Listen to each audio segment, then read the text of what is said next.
really knows if she's drunk or if she's stoned, but she's coming home to my place tonight.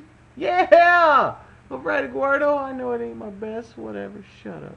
Hey, this is the Afterfight Afterthought for the Saul Canelo Alvarez and the Alfonso Gomez fight. And in the Afterfight Afterthought, I go over the before, during, and after for both fighters, and I start out with the after fight, which is Alvarez, and then I go to the loser, which is Gomez.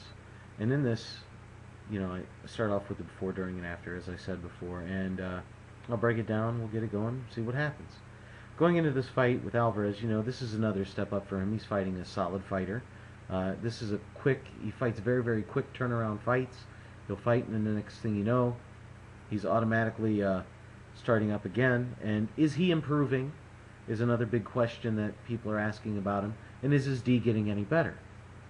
Over to Gomez, this is pretty much like a last chance for him. He's lost a few fights recently and stuff like that.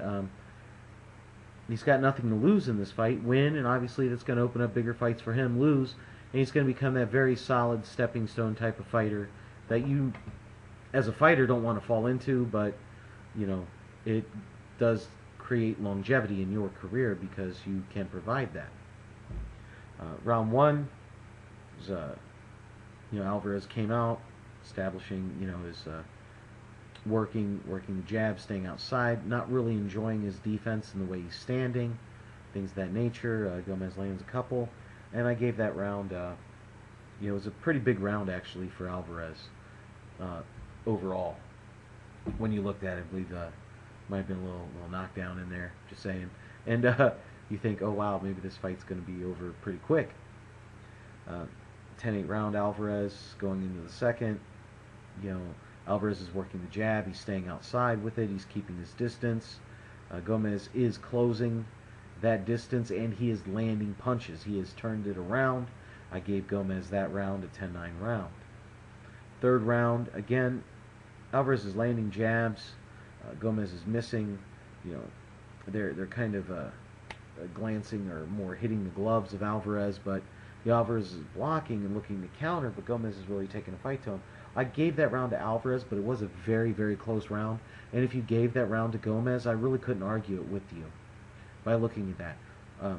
Alvarez looks very flat, does not look like the fighter that we've come to enjoy over the last couple of, months or even years in seeing it. And I don't know what he's trying to prove with the way he's holding his hands or the way he's doing his defense, but it's not proving that he learned anything. In the fourth round, Gomez starts out jabbing, counters and jabbing combos. A nice right by Gomez. They start trading right hands. Gomez is outworking and outscoring him.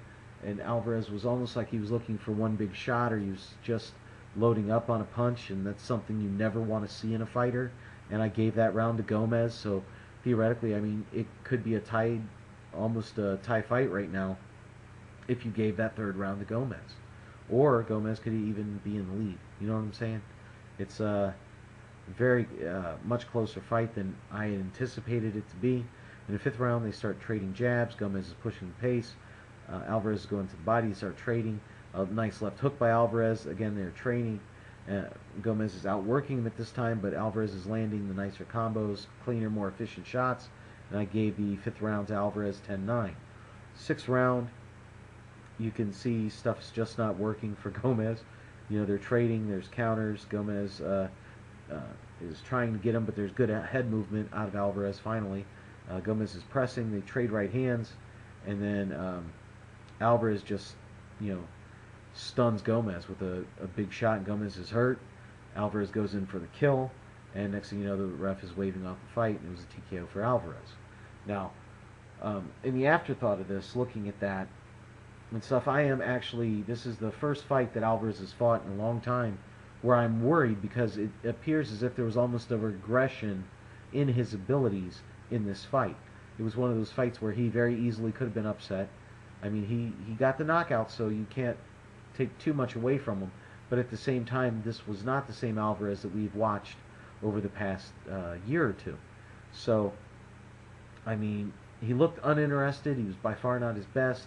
I don't know what he was looking for, what he was trying to accomplish by this showing, but it was not impressive. I just didn't like it. I was not a fan of it.